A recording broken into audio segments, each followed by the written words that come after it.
America और Israel को Iran के साथ जंग बहुत भारी पड़ रही है और इस बीच बहुत बड़ी खबर आ रही है कि ईरान ने बगदाद यानी इराक में मौजूद जो अमेरिका का बड़ा रडार सिस्टम है उस रडार सिस्टम को ईरान ने मिसाइल से हमला करके तबाह कर दिया है। जी हां, बड़ी खबर इराक से आ रही है जहां बगदाद में अमेरिका का जो बहुत ही बड़ा रडार सिस्टम था, इस रडार सिस्टम को ईरान ने पूरी तरह से नेस्तनाबूद कर दिया है। इस रडार सिस्टम को पूरी तरह से ईरान ने तबाह कर दिया है। जिस तरह से ईरान ने कहा था कि अगर ईरान पर हमला किया जाता है तो पूरे मशरिक़ वस्ता में जहां जहां अमेरिका के तंसीबात हैं, अमेरिका के एयरबेस हैं, अमेरिका के जो रडार सिस्टम है उन्हें निशाना बनाया जाएगा। और ठीक उसी तरह से ईरान की तरफ से लगातार अब अमेरिका के जो तंसीबात, अमेरिका के जो अड्डे और एयरबेस हैं उन्हें अब मशरिक़ वस्ता में निशाना बनाया जा रहा है। आपको याद होगा कि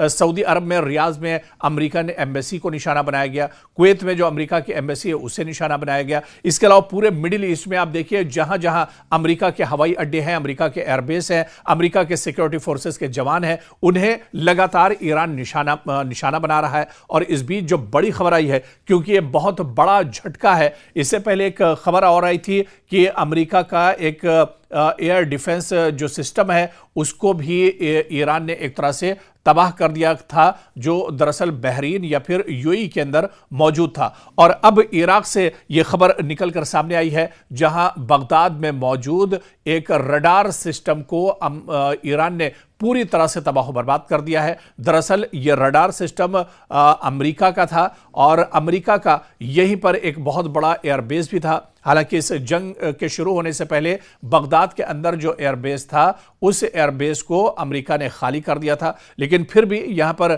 बड़ी तादाद में अमेरिका के सिक्योरिटी फोर्सेस के जवान, अमेरिका का एक बड़ा रडार सिस्टम मौजूद था, जिसकी वजह से पूरे मशरिक़ वस्ता पर दुश्मन पर अमेरिका एक तरह से नजर रखता था। लेकिन जिस रडार के जरिए से दुश्मन पर अमेरिका नजर रखता था उसी रडार सिस्टम को ईरान ने तबाह बर्बाद कर दिया है। उसी रडार सिस्टम को ईरान ने एक तरह से नेस्तनाबूद कर दिया है। वही अमेरिका का रडार सिस्टम अब एक तरह से नाकारा होकर रह गया है। तो मिडिल ईस्ट में अमेरिका के लिए यह बहुत बड़ा झटका है। अमेरिका से इस रडार सिस्टम से बहुत सी जानकारियां मिलती थी, आने जाने वाली परवाजों पर एक तरह से उसकी नजर रहती थी, दुश्मन के हमलों पर एक तरह से इस रडार के जरिए से अमेरिका की नजर रहती थी। लेकिन अब इसी रडार सिस्टम को ईरान ने तबाह बर्बाद कर दिया है और यह एक बड़ा झटका दरअसल मिडिल ईस्ट में अमेरिका के लिए माना जा रहा है। सिर्फ अमेरिका के लिए नहीं बल्कि यह रडार सिस्टम इजराइल भी इस्तेमाल करता था। इजराइल के लिए भी एक बड़ा झटका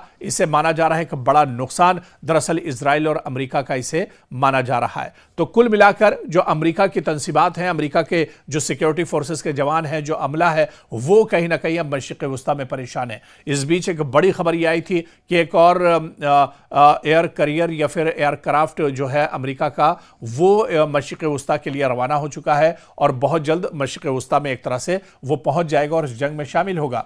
तो एक तरफ तो आप ये देखिए कि अमेरिका के सदर डोनाल्ड ट्रंप ये कहते हैं कि 4-5 दिन में, एक हफ्ते में या एक महीने में ये जंग हम खत्म कर लेंगे। इस जंग में ईरान को बहुत नुकसान हो रहा है। लेकिन दूसरी तरफ आप देखिए कि ईरान अपने लड़ाका जो जहाज है उन्हें भेज रहा है, लगातार जो उसके एयरक्राफ्ट हैं उन्हें एक तरह से मशरिक़ वस्ता में भेजा जा रहा है। यानी कहीं ना कहीं अमेरिका दरअसल परेशानी का शिकार है। अमेरिकी तंसीबात पर बड़े पैमाने पर मिडिल ईस्ट में हमले किए गए हैं और ये हमले किसी से ढके छुपे एक तरह से नहीं है। और इस बीच में बगदाद में अमेरिका के रडार सिस्टम को नाकारा करना, उसे तबाह बर्बाद करना, ये ईरान की दरअसल एक बहुत बड़ी कामयाबी मानी जा रही है।